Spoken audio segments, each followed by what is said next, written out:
Jamsin Entertainment. Hey, Steve again. This is prep work for Captain America Civil War Ant-Man edition. Just watched it with my brother. It's a good movie. I put it on the same line as Incredible Hulk. It's okay. Well, it's good. It's not great. It's not awesome. Ant-Man. As per usual, spoiler alert. Spoiler alert! You've been warned. As I said before about Ant-Man, I didn't see it in theaters because I thought it was a goofy idea and a ripoff of DC's Atom. Grant you, they haven't done that in the cinema, but they have done it on TV. And it's not. It's actually a pretty cool idea, and I liked it. It stars Paul Rudd as Scott Lang, and Michael Douglas as Hank Pym, Dr. Hank Pym. It starts in 1989 where Dr. Pym storms into an office accusing his partners of, I guess it's SHIELD at the time. They don't really explain it. I mean, they kind of do later, but they don't say that it's SHIELD there, so I don't know. He's accusing them of trying to reproduce his shrinking chemical. Yeah, they call it the Pym molecule, I think. Yeah, Pym molecule. And it cuts to Paul Rudd, who's in jail because he's a thief. And he gets out, and you find out he has a daughter. He goes to his daughter's birthday, and he's confronted by his ex-wife's boyfriend, who says you can't just show up unannounced. And lo and behold, when the ex-wife comes around, she says the same thing. Can't show up unannounced. And he's like, well, what can I do to prove to you that I've changed? How can I get visitation rights and stuff like that? Well, actually change. Show us that you have a job, get a place of your own. And he tries to do that. He has a job at a fast food place, but because the manager finds out that he was a thief, he fires him. And so what does he do? He goes back to crime, which introduces the horrible comic relief in this movie. Now, Paul Rudd has done comedic movies before, and he's not the horrible comic relief. It's his roommates, friends, I don't know. They're just horrible comic relief, and unfortunately stereotypical. Horrible. Not funny. You have the babbling, fast talker. No, I'm not going to say the stereotypes. You watch it for yourself. And then you have the techie, and then the cool guy. They're not funny. So the fast-talking, babbling comic relief explains to him, even though he has trouble explaining, that's his running joke, that he has a job for Scott. Scott's like, no, I gave that up. I have a daughter. I need to find a real job. I don't want to go back to jail. He already has a bad image of me. And he said, no. He said, blah, blah, blah, blah, blah, blah, blah, blah. And they narrow it down to the two things. Old rich guy's house. Old rich guy's going to be gone for a week. Okay, three things, sorry. He has a safe. So, they put the plan together, and because he's a thief, he's done this before, he breaks into the house, lickety-split. He gets to the safe, he recognizes it like it's the same steel that the Titanic was made out of, and that extreme cold is bad for it. Ooh, excuse me. I just had some pizza. And he uses liquid nitrogen to open up the vault. That's kind of cool. And inside the vault, there really isn't anything of value, at least not what a thief would normally go after. Jewels, gold, silver, stuff like that. he finds the Ant-Man suit. And you find out he was meant to find it. You have Dr. Pym watching him on a monitor somewhere else. Probably in the house, I don't know. Scott steals the suit anyway. He thinks it's an old motorcycle outfit. So he puts it on one day. Just it magically fits. And he sees these two buttons on like the thumb area. And he presses one of them. He immediately shrinks down to, you guessed it, ant size. And he's immediately freaked out. And he starts hearing a voice in his head, who's actually Dr. Pym. He starts telling him, like, you were meant to find it. I'll keep in contact with you. And he escapes. Well, no. The babbling comic relief turns on the water for some reason. Well, no, he's about to take a bath. And the water pushes him out of the tub and he falls. It's a small comic scene. Watch the movie. So he becomes big again and he's freaked out by the suit. And he returns it to Dr. Pym's house. And when he jumps to the fence again, he's surrounded by police and taken back to jail. And he's told by the police that his lawyer's there. The lawyer actually turns out to be, guess what? Dr. Pym. He starts talking. Well, okay. You see something weird on the camera lens, kind of disrupting it. And Douglas's character is telling him, I've been watching you since you've done this heist. Can't remember the name of it, but he slams down a newspaper. And basically says, I have a job for you. And if you really pay attention this time and follow instructions, you'll see where everything's going. So he's done. He gets taken back. And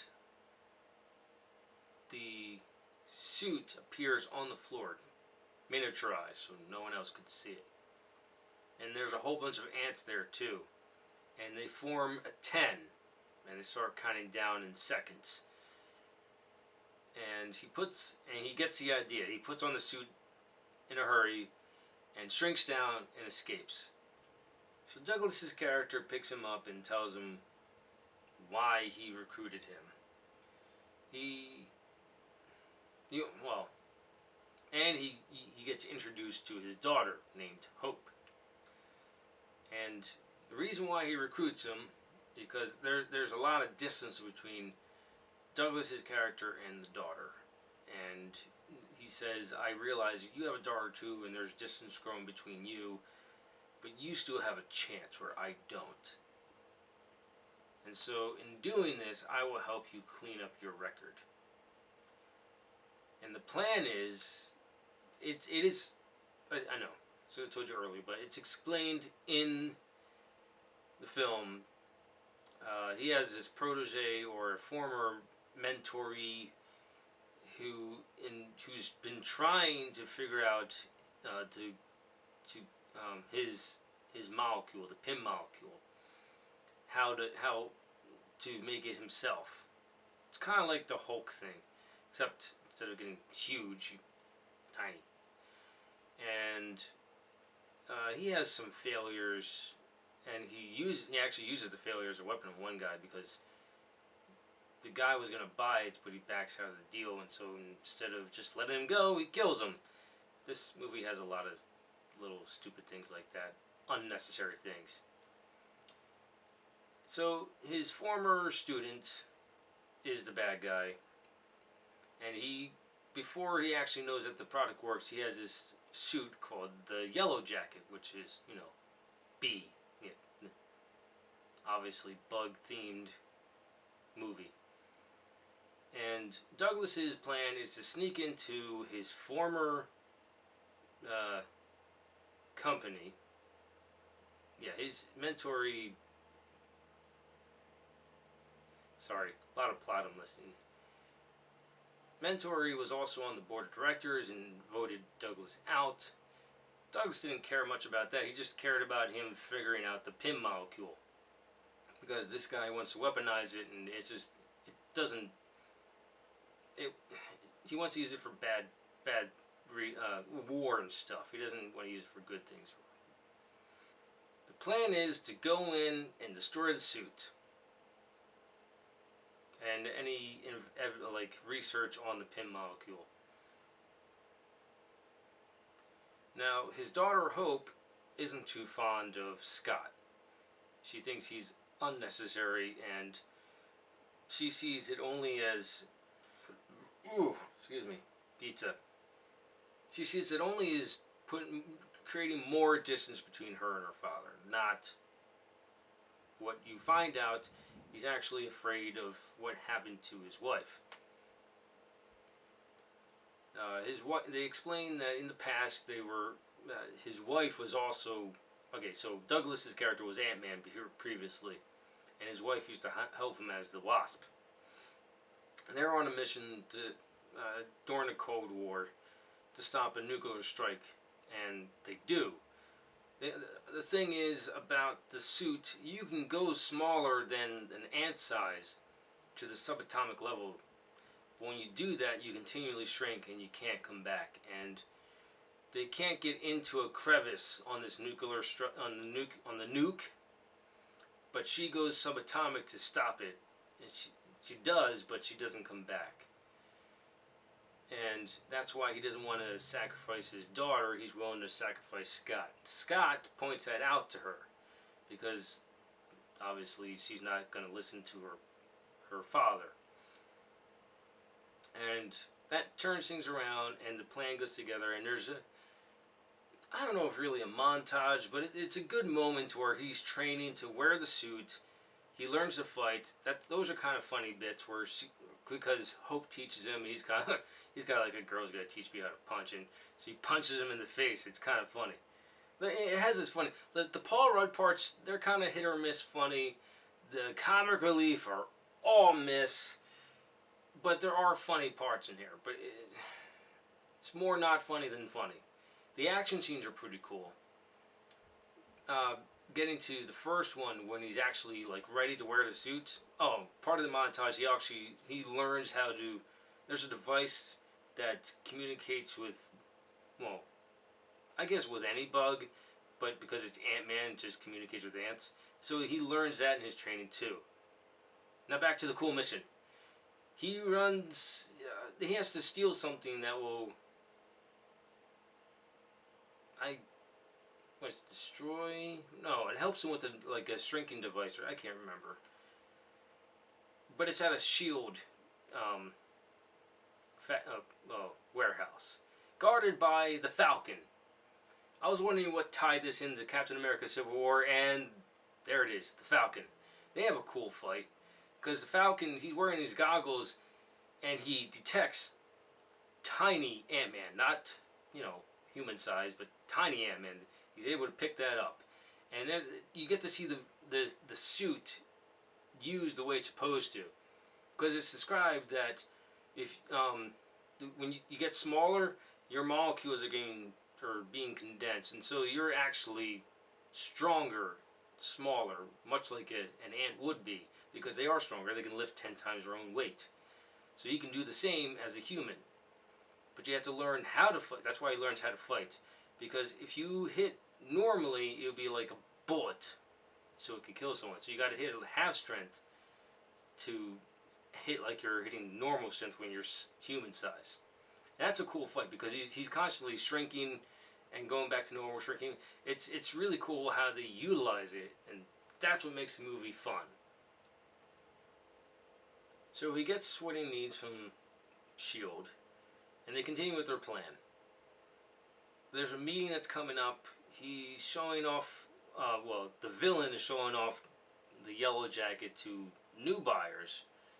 And for some reason, Douglas is invited, I guess, to show off in front of them. And Hope, her part of the plan is that she's still in the company. So she's there to make everything go smoothly. And yes, unfortunately, the comic relief is part of the plan. And yeah, you guessed it, it actually works out by putting in their own little bits that help. It's a movie. You find out that the villain is even creepier than Michael Douglas, more of a stalker, because he's known from the beginning that they were going to try and destroy the Yellow Jacket with the new guy, Scott, who's now Ant-Man. And it's just non-stop action from there. Action at the vicinity, well, at the company that gets mostly blown up, and the fight continues. The villain becomes Black Jacket, well, Yellow Jacket. Yeah, sorry, Yellow Jacket. Fight continues, and he knows who Scott is, and he knows he has a daughter, and he knows where they live. Guy's really, really thorough. But that's a part where it gets really, really cool, where they get really creative with the fighting, because they both shrink down and they're fighting in his daughter's room where there's a bunch of toys. So they go back and forth between how the action scene looks to them, because they're tiny. A toy Thomas the Train is gonna look like a normal train to them, and so the train's going around on the track, and they're fighting on it like a normal action scene, and then you see it. Let's see. Yeah, you see Ant-Man grab like one, like the caboose. He picks it up and throws it, and then it pops into reality, and you just see a toy flying across the room. It's quite funny, and it's like that through the entire fight scene. Um, I keep on forgetting all these little details. He has these two types of grenades: one that shrinks things, one that makes things bigger. And I forget how, but the engine, which is Thomas the Train, yeah, a big grenade hits it, and yeah, when what normally would just land and just be a normal toy, and it flies through a window and becomes an actual sized engine. it's it's just really clever how they do it. And the way the fight ends is even more hysterical. Well, okay, it doesn't end, but the way you think it ends is even more hysterical, because they're fighting, they're going through the neighborhood, they crash through a neighbor's backyard, and Ant-Man hits Yellow Jacket into a bug zapper. It's absolutely hysterical. You really have to watch the movie. It starts out as like, oh, this is okay, this is okay. Oh, it's getting good. I was like, it's fun. So yeah, as I know, I said it's good, but it's fun too. It's really fun to watch. Creative fighting, and obviously the bad guy Elvis. He let's see, how did he die? Oh, um, Ant-Man does what Douglas thinks is impossible. To get to the power of the suit, to make it malfunction, he actually goes subatomic. Goes into the suit, destroys it, and it works. And you see on the outside the suit is shrinking, but the villain is not, and it crushes him. And there's a singularity that just swallows that section up. It doesn't take in the. It ends back up at his daughter's like house. But okay, and that's how Yellow Jacket dies. It's kind of cool. And he's still shrinking, and he's remembering what Douglas said, how you can't come back from this. Well, he has a trump card. He still has one of the grenades that makes him big, and for some reason, the part that makes him smaller is not on his hands, it's on his belt. And you can open that up. He does, and he puts the the large grenade in the belt and presses it, and that's what brings him back. And for some reason, when he like after the hugs and stuff and love between him and his daughter and his ex-wife. I mean, she does hug him for saving their daughter. He talks to Douglas about what it was like to be that small, and he says, "I can't remember it." And Douglas comes up with the theories like the human just can't imagine it. He can't comprehend it. There are parts where it's just haphazard. So that's why I say it's good. It had potential to be great, even awesome. It was on the precipice of great, so I would say it had the potential to be awesome. The end credits, well, there's two end credits. The mid end credits introduces the next film, which is Ant-Man and the Wasp. I'm not sure when that's coming out, either next year or 2018.